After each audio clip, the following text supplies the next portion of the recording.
If you think you've seen aggressive leadership before, then what's happening right now in Nigeria will shock you to the very core. We are not like that. Hold on.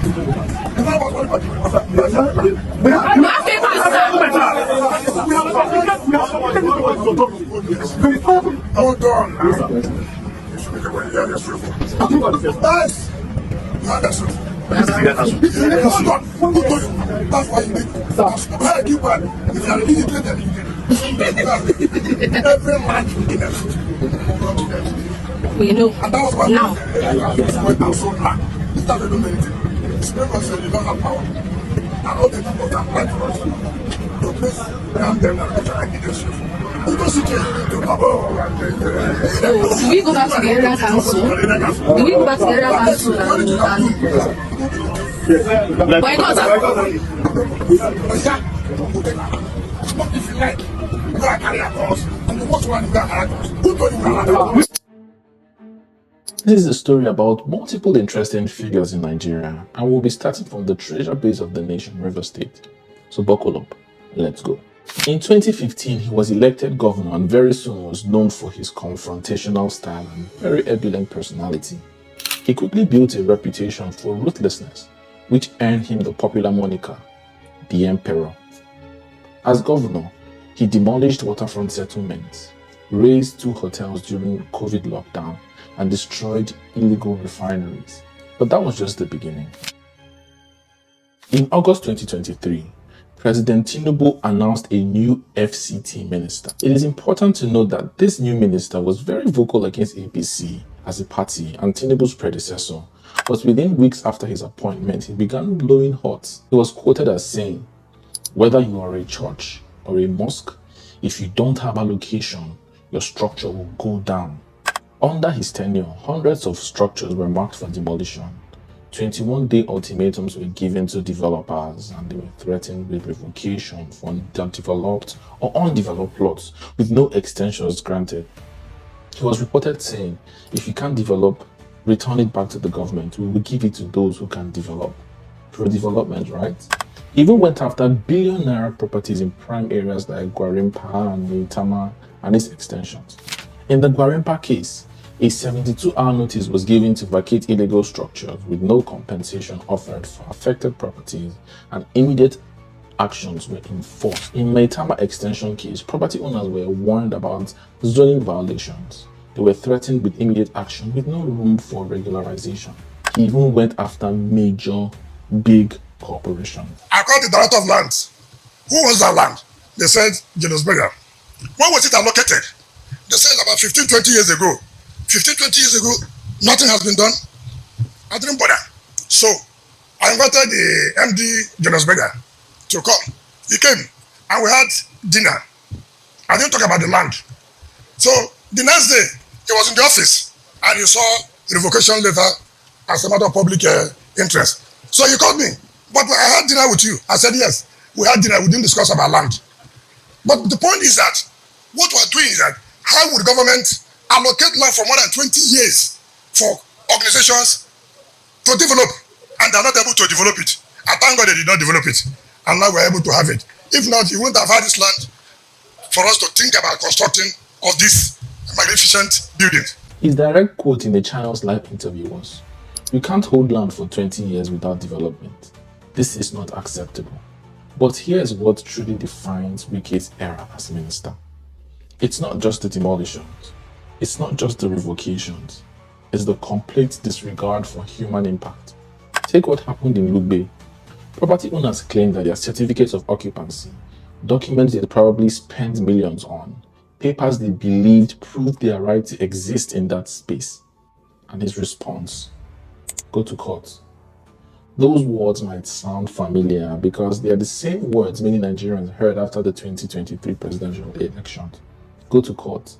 But we all know the reality that court cases take years, legal fees drain savings, lives are disrupted, families are displaced, and while you wait for justice, the bulldozers don't. And this was the minister's advice to people with the legitimate grounds for the demolition of their properties and their investments. This is a man who once said, and I quote, "I'm not here to make friends, I'm here to work." What kind of work destroys people's lives without offering solutions? What kind of leadership celebrates its own harshness? I mean, about 20 years ago, they called El-Rufai the demolition man. But now Wike said, hold my beer. 2003 in Abuja was very different. A city of dreams, a city of confusion, a city that needed order, and then entered Nasir El-Rufai. El-Rufai's approach was methodical, published warnings in newspapers, gave time for appeals, offered some compensation, followed the master plan. But his numbers were staggering nonetheless. At the end of his tenure, thousands of buildings were demolished, entire settlements were relocated, billions in property affected, thousands displaced. They called him heartless, they called him cruel, they called him a monster. But there was a method to his madness. El-Rufai's government demolished 745 buildings in the FCT, around 300 in Kubwa, and 12,000 shanties in squatter settlements across Idu Karmo, Jiwa, Warimpa, Jabi. Comparing it to Wike's first 6 months, where hundreds of buildings have been demolished, thousands of structures marked, even illegal structures being targeted, questioning existing approvals and challenging even people that are coming up with documentation. But this is not just about the FCT. Let's go to our darling Lagos. While all eyes were on Abuja and have been on Abuja, something equally dramatic has been happening and been unfolding in Lagos. When Tokunbo Wahab took office as Minister for Environment, few predicted the storm that was coming. From Lagos Island to Lekki Phase 1, Freedom Way, Orchid Access to Alpha Beach, Oniru Access, all the way to Computer Village Ikeja, extensions were removed. Some of these demolitions have occurred due to illegal construction, environmental infractions, and going beyond planning permit conditions. For the Dosumu market case, the claim was protection of lives after a major fire broke out in the market. But if you ask the traders at the Dosumu market, and you ask the families who's lived there for generations, ask the shop owners who watched their livelihood crumble, they'll tell you a very different story. Now let's talk real impact. In the few months since he's become minister, billions in property value have been affected. Hundreds of businesses have been displaced and jobs lost. Countless families also have been affected. I mean, you can even cite what happened in Maryland, Mende, where grown women were crying on live TV. And the commissioner's response: we are creating the better Lagos. This is urban renewal. We're ensuring compliance. But what kind of renewal leaves thousands, hundreds of people homeless? What kind of compliance destroys legitimate businesses? What kind of better Lagos displaces its own people? And the thing is, from Abuja to Lagos, the story remains. The little guy always loses. Maybe we can get the reprieve at the national level. I mean, if there's no hope at the state level, national will do it, right? Listen to me. I want to warn you publicly. You have been doing a lot to stop the project. You are my sister. Listen to me. If I get further disturbances there will be consequences for it. We are following the law. You can go to court if we infringe on your rights. But please don't take law into your hand. Stop organizing protests. Stop organizing people to stop the work. I plead with you. Next question. When Minister David Umahi announced a simple road project, few understood the true scale of what was coming. To cost over 1 trillion naira, this was never just about a road. Hugh Landmark Beach, a Lagos icon, a tourist paradise, a job creator, attracting hundreds of millions in foreign direct investment. Numbers only tell part of the story. 200 plus businesses were affected, thousands of jobs threatened, revenue was down by about 60%, dreams shattered overnight when the bulldozers came to level down the beach because of this proposed coastal road. Ola Wanibe, the owner of Landmark, claims that even till today, no compensation has been paid like it was promised. We had no real warning, says one beach vendor. 20 years of business, another says, gone in a day. So if you are telling us the reason why you have failed in fixing our road infrastructure is because of resources, don't let me take you up there. Because you concentrated your energy as a minister on less priority issues. Don't discuss resources. I say it again. With all the road that we have across the country are failed. If you are addressing these roads, existing roads, with the resources that you have, sir, honorable minister, we will not be where we are. Don't discuss resources. I say it again. But here's what they don't want you to know. While Landmark Beach crumbled just down the coastline, Eco-Atlantic, another similar development rose. A $6 billion investment with international backing, political connections even up to the presidency, and most importantly, competing interests over the same Atlantic coastline.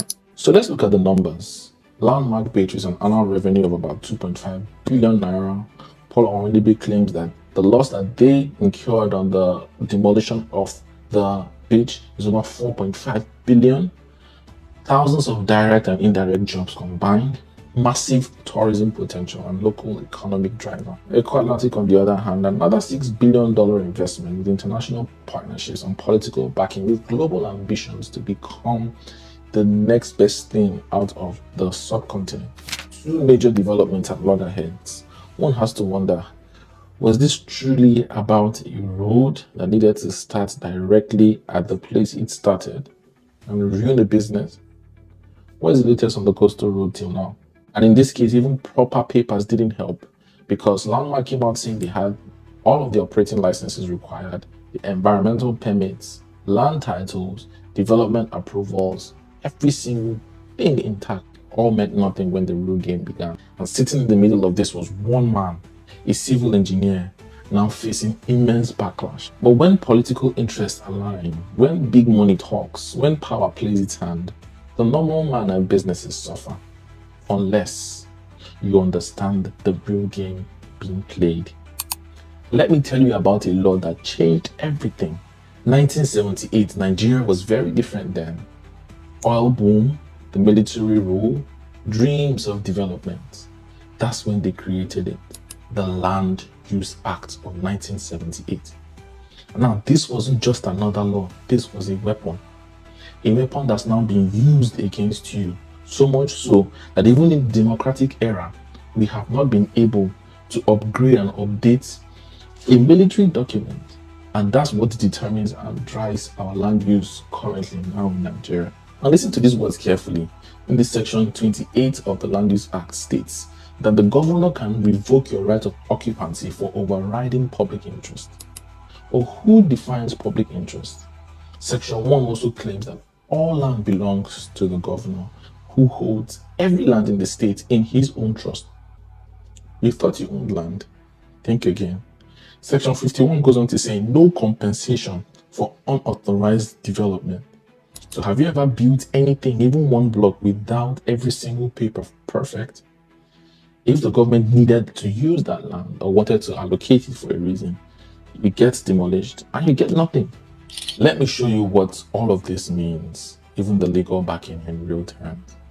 In just a few months on the Wike, hundreds of structures have been destroyed, with a lot more marked for destruction, billions in property value at risk. Hundreds of high-value properties are also threatened. Meanwhile, in Lagos as well, hundreds of structures have been demolished. A lot more are being marked. Waterfront properties targeted. Billions in impacts of demolitions only. Behind every number, a family is displaced, a business is destroyed, dreams are shattered. And even at the national level, a coastal road has almost leveled Landmark, a 42 billion naira beach attracting over $100 million in foreign direct investment. But the funny and the sad thing about it is that a common thread in all of these demolitions is that it is perfectly legal. I mean, you can talk about the ethics, but it is legal. There are provisions in our law for every single thing that happened. And they warn you and they say you should have known. And the signs are there. Every person would get a contravention notice, stop work orders, or demolition notice. And most times you think you can fight it, but at the end of the day, you cannot fight the government in Nigeria. Sorry to say. By the time you see the bulldozers, it's already too late. They'll tell you it's about timeline breaches, permit issues, zoning problems, but really it's about power, control, money. And you're losing all three. But there is a way out. Having studied major demolitions and analyzing patterns and finding loopholes, you need to get the law on your side for every investment you make in Nigeria. You need to be on the right side of the law. Please, I will implore you at this moment to study our Land Use Act. It's a very brief document and very easy to understand. You can be done with it in 30 minutes. But this is not just about paperwork, it's about survival.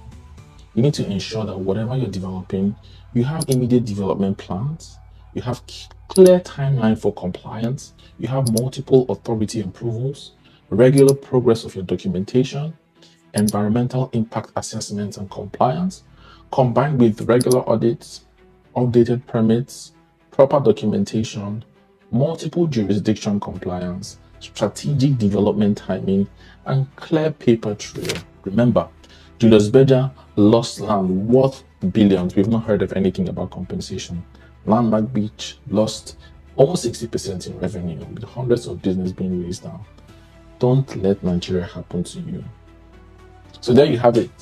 From Erufai's methodical demolitions with some semblance of process to Umahi's coastal road project affecting Landmark Beach, the wider Okwaja areas, among other areas in Lagos, to Tokumbo Wahab's systematically clearing of Lagos and Lagos Island and Lagos of environmental infractions, blocking drainages, flood paths and the like, to Wike, who makes Erufai look like a gentle landlord. The truth is that in an era where ministers compete to outdo each other in demolitions, we need more than just papers. You need strategic protection and to strategically invest. Contact us today for guidance and advice that considers these political realities while also protecting you and urging you to the right investments to make in Nigeria, Lagos and Abuja to be precise.